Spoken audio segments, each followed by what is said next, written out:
আসসালামু আলাইকুম। আমি শাপলা হোসেন শায়লা আছি আপনাদের সাথে। আপনারা কেমন আছেন? আমি তো আলহামদুলিল্লাহ আছি ভালো। আজকে বাজার থেকে বেশ কয়েকটি ইলিশ মাছ কিনে নিয়ে এসেছে। তো এই ইলিশ মাছগুলি আমি কিভাবে সংরক্ষণ করি ফ্রিজে দীর্ঘদিন, আমি সেটা দেখাবো আপনাদেরকে। এবং ইলিশ মাছ আমি একটি রান্না করব, সেটাও আপনাদেরকে দেখাবো।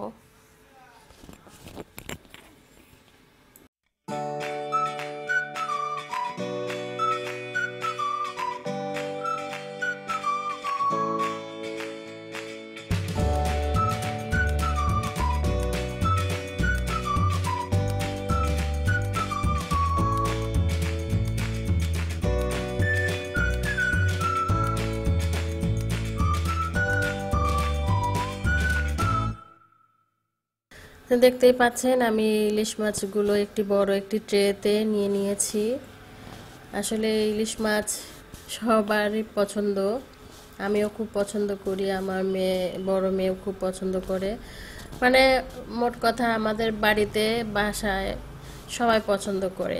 তো এখানে 5টি ইলিশ মাছ নেওয়া হয়েছে, প্রায় 700 গ্রাম কিংবা 800 গ্রাম এরকম হবে।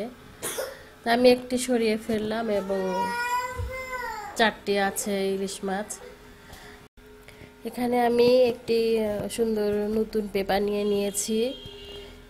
পেপারটি দিয়ে আমি মাছ এমনভাবে মোড়াবো যেন মাছ মানে বাহিরে না থাকে, সম্পূর্ণ ঢেকে যায়। এবং মানে ফ্রিজের বাতাস যেন মাছের মধ্যে না ঢোকে, আমি এইভাবে প্যাকেট করছি। তো প্রথমে আমার দেখা যাচ্ছিল যে মাথাটি বের হয়ে গিয়েছিল, সেজন্য আমি আর একটু করে মানে পেঁচিয়ে নিলাম সুন্দর করে। এখন আমি মুখটি আটকে দিব, দুই পাশে সুন্দর করে মুখ আটকে দিতে হবে, দয়া করে বাতাস যেন না ঢোকে। তাহলে আপনি এইভাবে যদি ডিপ ফ্রিজে ইলিশ মাছ সংরক্ষণ করেন, বেশ দীর্ঘদিন খাওয়া যাবে। আমরা দেখা যায় যে একবার কিনে 5-6 মাসও আমরা খাই। তো ইলিশের স্বাদ একদম বাজারে নতুন ইলিশের মতোই থাকে।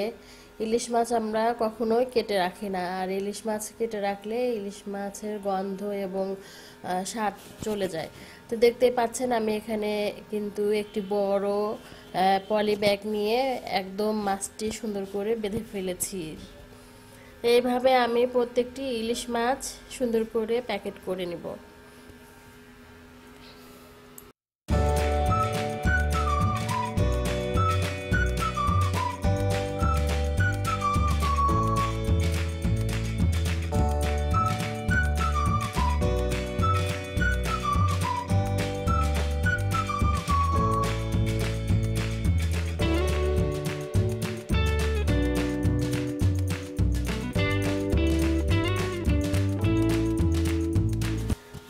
তাহলে তো দেখলেন আমি কিভাবে প্যাকেট করছি। আচ্ছা, যাই হোক, আম, আমার তো আমনি একটু অসুস্থ, ও আসলে খুব অসুস্থই থাকে।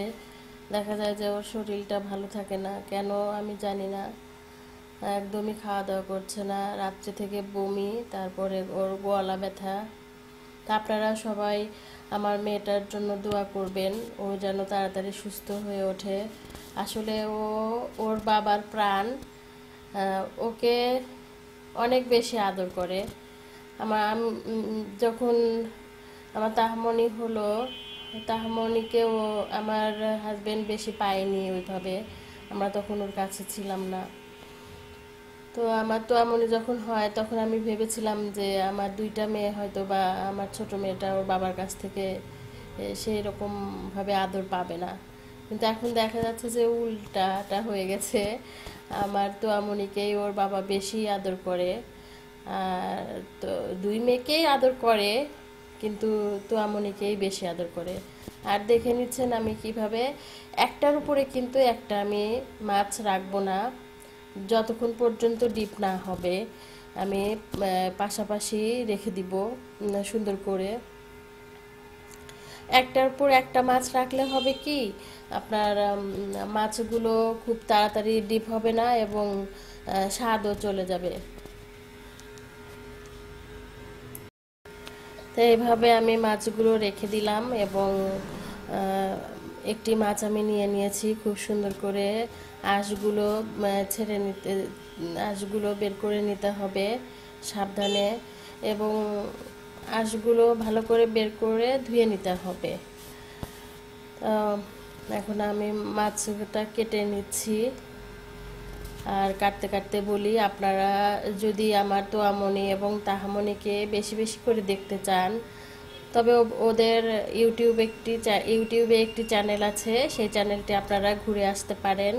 লিটিল টয় শো এই নামে আমার বেবিদের ভিডিও ওখানে আছে। আপনারা যদি আমার বেবিদেরকে বেশি বেশি করে দেখতে চান, ওদের দুষ্টামি যদি বেশি বেশি করে দেখতে চান, তো তাহলে আপনারা লিটিল টয় শোতে ঘুরে আসতে পারেন। আর ইলিশ মাছ কিন্তু আমার দাদি নানিরা বলে ইলিশ মাছ নাকি কুটে ধুতে হয় না, কিন্তু আমার ভালো লাগে না, আমি ধুয়ে নিয়েছি, কারণ রক্ত থাকে তো ওখানে, আমার ভালো লাগে না। তো মাছ কাটার পরে আমি মশলাগুলো কন্টেনারে উঠিয়ে নিচ্ছি। মশলাগুলো শেষ হয়ে গিয়েছে।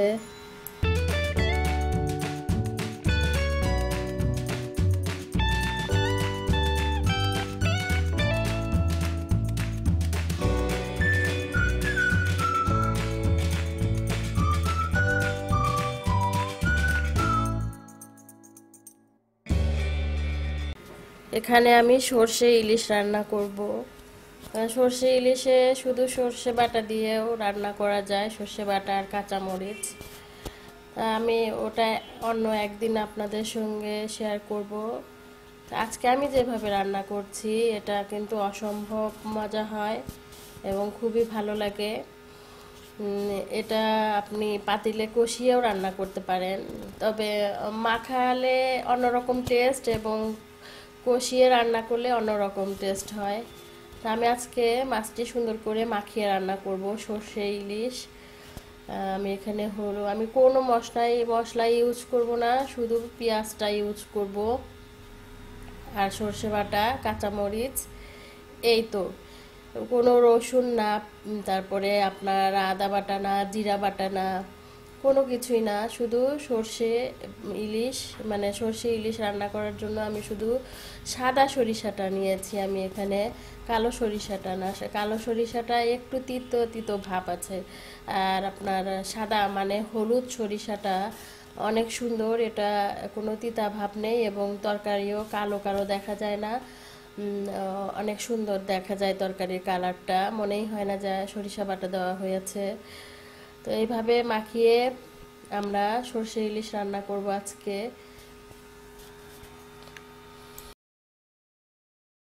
সর্ষে ইলিশ কিন্তু আমি সরিষার তেলটা ইউজ করেছি, এটা আমাদের ক্ষেতের সরিষার তেল, একদম খাঁটি। আজকে আমার মনটা তেমন একটা বেশি ভালো নেই, আমি তো ওইভাবে গুছিয়ে কথাও বলতে পারি না। তো আপনারা যারা দেখবেন আমার ভিডিও, তারা একটু কষ্ট করে ধৈর্য সহকারে দেখবেন, কারণ আমার কথা বলার স্টাইল, কথা বলার ঢং হয়তো বা আপনাদের মতো না, সুন্দর করে আমি কথা বলতে পারি না, তারপরেও যতটুকু আমি চেষ্টা করি কথা বলতে ভালো করে। আমি প্রত্যেকটি মাছ কিন্তু সুন্দর করে মশলাগুলো ভিতরে ঢুকিয়ে দিচ্ছি, মশলাগুলো যেন মাছের মধ্যে ঢোকে এবং মানে প্রত্যেকটা মাছে যেন মশলা ঢোকে, এইভাবে আমি মাখিয়ে দিয়েছি। এখন আমি সামান্য একটু পানি দিই। ইলিশ মাছ কিন্তু বেশি রান্না করতে হয় না, ইলিশ মাছ অল্প রান্না করলেও মজা হয়। আসলে ইলিশ মাছ যেভাবেই রান্না করি না কেন, এটা খেতে অসম্ভব মজা। আমাদের বাসায় আমরা সবাই ইলিশ মাছ পছন্দ করি, কিন্তু আমার শ্বশুরবাড়িতে তারা কাঁটা দেখে ভয় পায়, তো ওরা প্রায় সবসময় খেতে চায় ভাজিটা। আমি গেলে রান্না করি, কারণ আমার ভাজিও ভালো লাগে, রান্নাও ভালো লাগে, সবসময় একইভাবে খেতে ভালো লাগে না। আমি এখানে কিছু কাঁচামরিচ, আস্ত কাঁচামরিচও দেওয়া যায়, এখানে আমি কাঁচামরিচ প্রথমেই কেটে ফেলেছি, তাই আমি ফালি করা দিচ্ছি, ফালি করা কাঁচামরিচ দিচ্ছি। আর এখানে আমি আলু দিয়ে মুরগির মাংস রান্না করেছি, একদম মানে খুব বড়, দেখতেই পাচ্ছেন ডিমও আছে মুরগির মধ্যে। তো মুরগি রান্নাটা আমি অন্যদিন দেখিয়েছি, অন্যদিন আপনাদেরকে দেখাবো। আজকে আমি ইলিশ মাছই দেখালাম। এখন ইলিশ মাছ আমার হয়েই গিয়েছে, একটু চেখে লবণ দেখে আমি নামিয়ে ফেলবো। আপনাদের এই ছিল আমার আজকের ব্লগ। আমার ব্লগটি যদি আপনাদের ভালো লেগে থাকে তো অবশ্যই লাইক করবেন এবং শেয়ার করবেন, আর সাবস্ক্রাইব করবেন। আর হ্যাঁ, সাবস্ক্রাইব করার পরে পাশের বেল আইকনটি বাজিয়ে দিবেন, যাতে করে আমি নতুন ভিডিও আপলোড দিলে আপনারা সঙ্গে সঙ্গে দেখতে পান। আল্লাহ হাফেজ।